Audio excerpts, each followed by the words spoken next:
Olá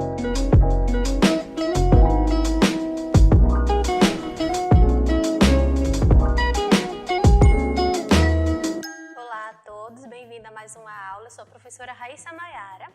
Hoje a aula é o tema Os humanos surgem e povoam o planeta. Os questionamentos são muitos feitos a respeito de onde veio a humanidade, de onde surgiu, como a humanidade chegou até hoje, os primeiros passos que a humanidade deu na Terra.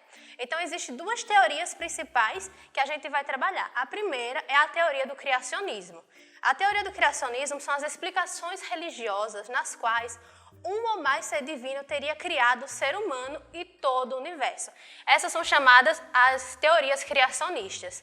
Como, por exemplo, a gente tem, para os cristãos e judeus, o seu Deus teria criado tudo o que existe na Terra. Para outras culturas, como os tucanos, que são um povo indígena que vive em terras do Brasil, Colômbia e Venezuela, contam que tudo o que existe no mundo foi criado por um Deus conhecido com o nome de o avô do universo. Então, em várias culturas, a gente vai ter formas diferentes de descrever na teoria criacionista quem foi que fez o mundo e como foi feito o mundo.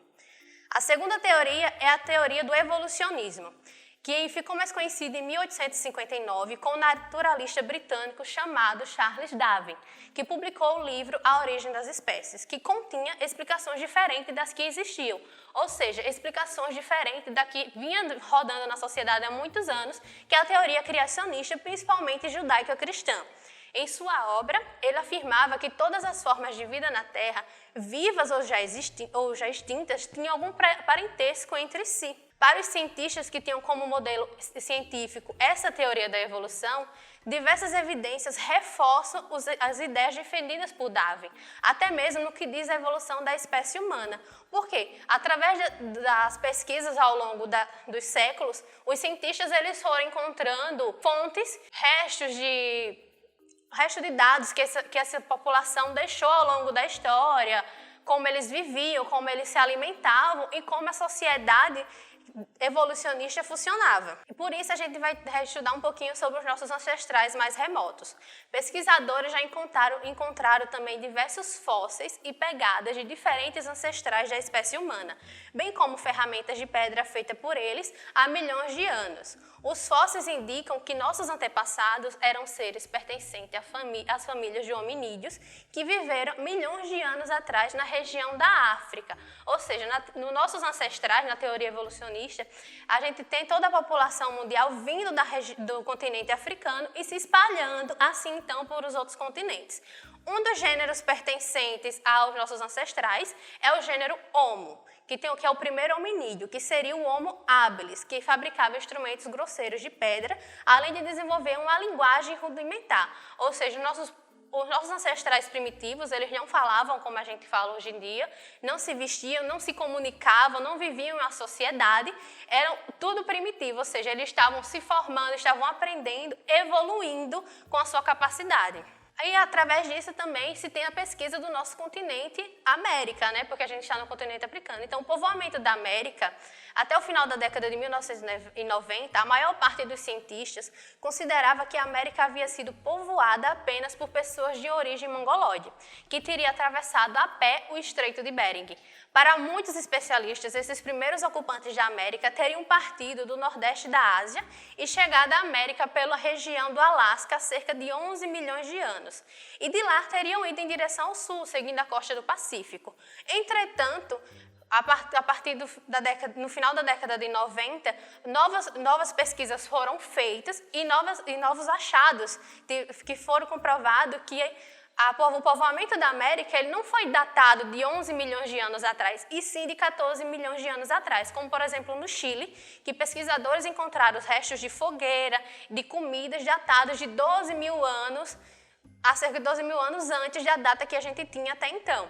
E também teria ocorrido o fato há cerca de 14 mil anos antes, por meio de duas levas de população distintas, a dos não-mongolóides, há 14 mil anos antes, e a dos mongolóides, 11 mil anos antes. Então, quando a gente se tem essa data de que o povoamento da América ela se dá 11 mil anos antes, é por causa do estudo feito através dos povos mongolóides. Porém, a gente é identificado que havia outros povos que ocupavam aquele espaço antes, que são os povos não mongolóides, há 14 mil anos atrás. Já no Brasil, De acordo com os estudos mais recentes, havia duas populações de origem mongoloide e não mongoloide, que compuseram as primeiras populações do território hoje chamado como Brasil. Atualmente, profissionais de diferentes ramos da ciência, como arqueólogos, paleoantropólogos, geólogos, geneticistas, etnólogos e muitos outros, participam de escavações em busca de vestígios que relevem como viviam os primeiros habitantes do atual território brasileiro.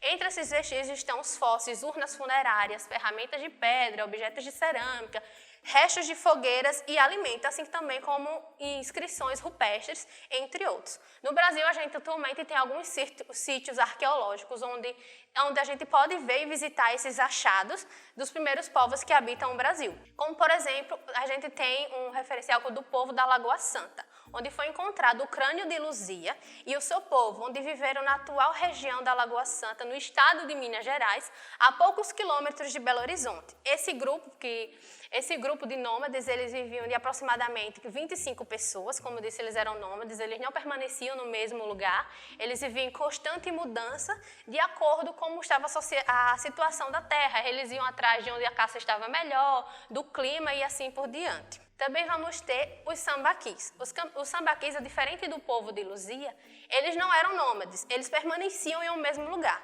Os sambaquis, ou concheiros, são elevações que ressaltaram de ação de povos muito antigos. Eles se formam pela acumulação de concha de moluscos, restos de comida, ossos de animais, ferramentas, entre outros. Os sambaquieiros dispunham de comidas abundantes, provenientes da caça, da pesca, da coleta e dos alimentos. E por isso, eles permaneceram no mesmo tempo por vários anos. Por isso, os povos de Sambaqui, eles apareceram no século XVI, mais ou menos, e essa diferença é entre eles e os povos de Luzia. A gente também tem um sítio arqueológico na Serra da Capivara, que fica na região da Serra da Capivara, no interior do Piauí.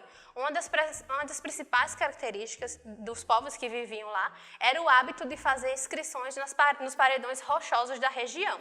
Muitos desses tinham desenho mostrando os animais, como veados, emas, lagartos, e aspectos do cotidiano da vida daquele grupo, como as caças, os ritos cerimoniais e assim por diante. A gente vai ficando por aqui, até uma próxima aula e bons estudos.